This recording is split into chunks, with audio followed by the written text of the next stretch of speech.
Saan na ba napunta ang 5 pangako niyo? Noon ay napakaganda ng inyong pananalita. Ngunit bakit sa ngayon ay nagkakagulo kayo? Kayo-kayo lang mga sarador. Bakit nagkakaganyan? Dapat tayo ay nagkakaisa. Iisa lang ang ating bansa.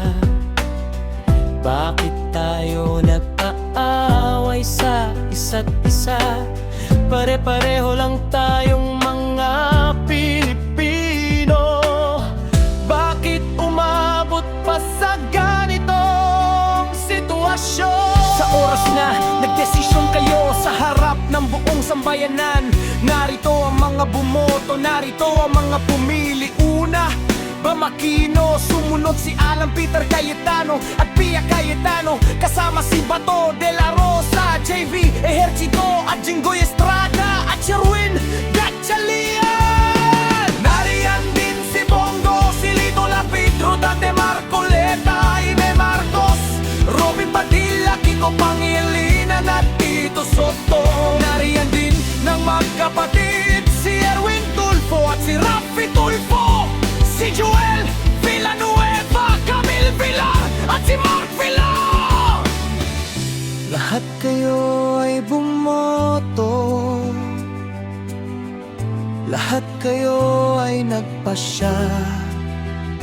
Sa panahong sinusubok ang katarungan ng bayan.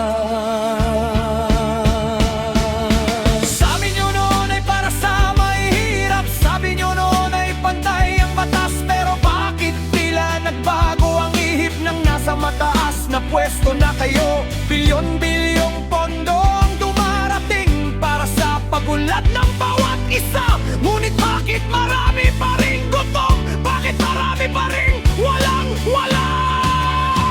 Mga senador, pakinggan nyo ang tanong. Nasaan ang pangakong hustisya? Kung maliit na pagkakamali ng mahirap ay agad niyong hinuhuli at ikinukulong. Bakit ang malalaking katiwalian ay tila pinalalampas at hindi pinapansin? Ang boto ninyo ay hindi lang pangalan, ito ay desisyon na tumatago sa lahat.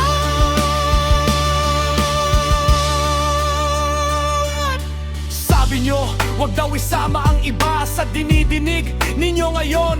Ngunit paano natin paghiwalayin kung ang lahat ay magkakaugnay? Takot ba kayong malaman ang totoo? O mayroon kayong itinatago? Ang batas ba ay may presyo na ngayon? Kung sino ang mayaman, siya ang nasusunod. Masakit man pakinggan ang katotohanan, masakit man sa inyong dangal, pero ito ang nakikita ng bayan, ito ang nararamdaman ng lahat. Hindi kami nakikipag-away, nagtatanong lang kami ng tapat. Bakit kailangan pang magkagulo kung isa lang naman ang ating layunin? Mga senador, pakinggan na yung tanong. Nasaan ang pangakong hustisya?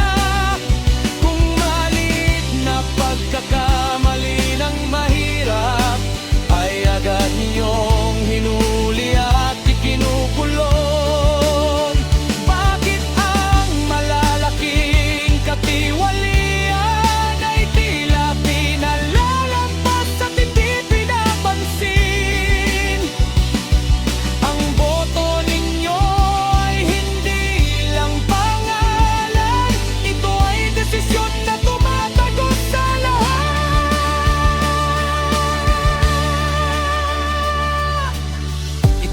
semento ng Maynila, tala ng inyong ginawa.